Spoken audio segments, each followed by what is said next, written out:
अच्छा, मैं आनंद एक चीज आपसे जानना चाहूंगा। लघु और मध्यम उद्योग मंत्रालय जो है वो जितिन राम मांझी को दिया गया है। शोभा करांजले जो है उनको बकायदा राज्य मंत्री जो है वो वहां पर हम देख रहे हैं उनको दिया गया। उसी में एक यहां पर साफ चीज दिखाई दे रही है, टॉप 4 या टॉप 5 मंत्रालय जो उसमें कोई जो बीजेपी का अभी तक का एजेंडा उसमें कोई चेंज नहीं किया गया है, वो चीजें ऐसे बढ़ती जा रही हैं, क्या ये समझा जाए? और दूसरा, बाकी जगह जो हैवी वेट मंत्रालय हैं वहां पर अलायंस को अगर साधा गया है तो सपोर्ट किया गया है, उसके साथ जो पुराने उनके नेता हैं उनको एज अ बैकअप उनका एक्सपीरियंस काम आए। क्या ये एक तरीके से एक स्ट्रैटेजी रही है? जी देखिए, जो पुराने नेता हैं बीजेपी के उनको उन एलाइज के साथ लगाया गया है, उन मंत्रालयों में लगाया गया है। जो मंत्रालय जो एलाइज को गए हैं उसकी एक बड़ी वजह यह है कि एक तो बीजेपी के जो नेता जो राज्य मंत्री रहेंगे वो एक्सपीरियंस है, और दूसरी बात ये भी है कि आपको नज़र भी रखनी है कि हो सकता है कि जो सहयोगी मंत्री हैं उनसे कुछ गड़बड़ी हो जाए या फिर वो किसी दबाव में गलती से आ जाए या कुछ ऐसा कुछ हो, तो आपको नज़र रखने के लिए भी बीजेपी ने अपने एक्सपीरियंस मंत्रियों को उन मंत्रालयों में रखा गया जिन मंत्रालयों का चार्ज सहयोगी कोटे में गया है। लेकिन आनंद, मैं आपको यहाँ पर थोड़ा सा रोकूंगा। अमोद जी मेरे साथ है। अमोद जी, अगर हम देख रहे हैं विदेश मंत्रालय, अगर हम देख रहे हैं सड़क परिवहन मंत्रालय, अगर हम देख रहे हैं वित्त मंत्रालय, अगर इसमें चेंजेस जो अभी सामने दिखाई दे रहा है नहीं किया जा रहा है, और ये वो एरियाज हैं जो बीजेपी के एक विजन को लेकर, जो समृद्ध भारत, 5 ट्रिलियन इकोनॉमी, उन सारी चीजों को लेकर, दुनिया में पर्सपेक्टिव को लेकर बीजेपी का जो विजन है, इसका मतलब बीजेपी उसमें कहीं पर भी ऑल्टर नहीं करने वाली है।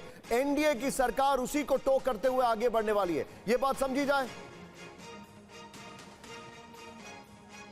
निश्चित तौर पर निशान, देखिए जो विकसित भारत का एक संकल्प है प्रधानमंत्री नरेंद्र मोदी का, एनडीए की सरकार होने के बावजूद ये आशंका व्यक्त किया गया था कि कुछ अब हर्डल क्रिएट होगा, लेकिन उसके तुरंत बाद ये स्टेटमेंट आया सरकार की तरफ से कि नहीं, कोई हर्डल क्रिएट नहीं होगा। जो रिफॉर्म का काम है, जो विकास का काम है, जो डेवलपमेंट ओरिएंटेशन काम है, वो सारा जारी रहेगा। और आज के इस फैसले से साफ तौर पे इसको देखा जा सकता है कि जो महत्वपूर्ण मंत्रालय हैं, जो नीति नियंत्रक मंत्रालय है, रोकूंगा। सीआर पाटिल जल शक्ति मंत्री, सीआर पाटिल जल शक्ति मंत्री, आपको याद होगा सीआर पाटिल को जल शक्ति मंत्रालय दिया गया है। ये एक बहुत इंपॉर्टेंट मिनिस्ट्री है।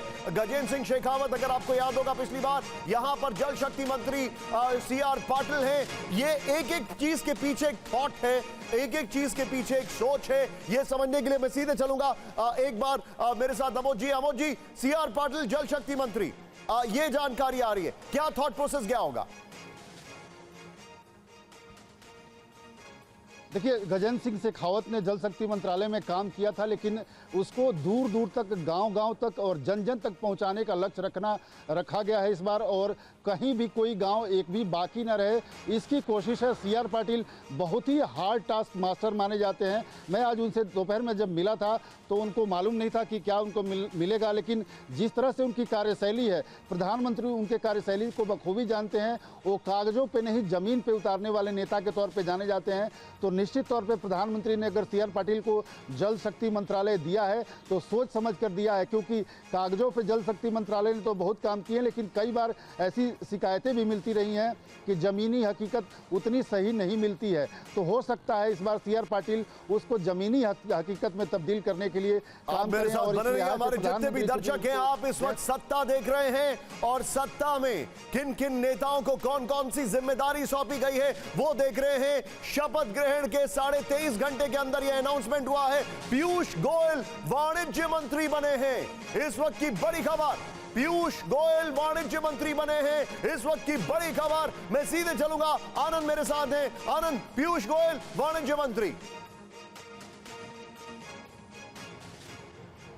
जी बिल्कुल, पीयूष गोयल वाणिज्य मंत्री बने हैं, वो पहले भी वाणिज्य मंत्री थे। और एक और अपडेट दे दूं, कल्चर और टूरिज्म यानी कि कला संस्कृति का जो विभाग है वो जो पहले जो शक्ति मंत्री थे गजेंद्र शेखावत को दिया गया है। तो ऐसे में आप देख रहे हैं कि एक एक करके ओके, जस्ट होल्ड जो इट। मंत्री है कल्चर और टूरिज्म गजेंद्र सिंह शेखावत के पास गया है। इस वक्त की बड़ी खबर, आनंद ने खबर ब्रेक की है। कल्चर और tourism Gajendra Singh Shekhawat, commerce ministry जो है, अगर उसकी बात करें, वाणिज्य मंत्रालय, पीयूष गोयल रिपीट करते हुए यहां पर इस वक्त की बड़ी खबर, कला और संस्कृति, टूरिज्म भी आप बोल रहे हैं शायद, अगर मैं गलत नहीं हूं, टूरिज्म भी है जो आप मुझे बता रहे हैं, गजेंद्र सिंह शेखावत।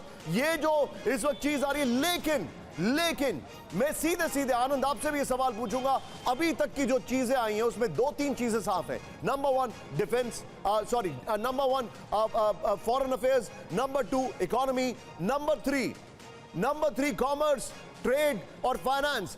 बीजेपी जिस तरीके से आगे बढ़ रही है वो नहीं चाहती इसमें कोई भी डिस्ट्रप्शन ऑफ फ्लो हो, उन चीजों को आगे लेके जा रही है। क्या ये बात सही है आनंद?